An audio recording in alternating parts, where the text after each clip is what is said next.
ও ঠাকুর রামকৃষ্ণ।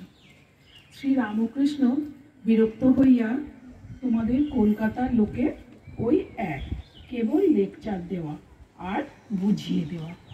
আপনাকে কে বোঝায় তার ঠিক নেই, তুমি বোঝাবার কে? যার জগৎ তিনি বোঝাবেন। যিনি এই জগৎ করেছেন, চন্দ্র, সূর্য, মানুষ, জীবজন্তু করেছেন, জীবজন্তুদের খাবার উপায় পালন করবার জন্য মা বাপ করেছেন, মা বাপের স্নেহ করেছেন, তিনি বুঝাবেন। তিনি এত উপায় করেছেন আর এই উপায় করবেন না। যদি বুঝাবার দরকার হয় তিনিই বোঝাবেন। তিনি তো অন্তর্যামী। যদি ওই মাটির প্রতিমা পূজা করাতে কিছু ভুল হয়ে থাকে তিনি কি জানেন না? তাকেই ডাকা হচ্ছে, তিনি ওই পূজাতে সন্তুষ্ট হন। তোমার ওর জন্য মাথা ব্যথা কেন? তুমি নিজে যাতে জ্ঞান হয়, ভক্তি হয় তার চেষ্টা করো।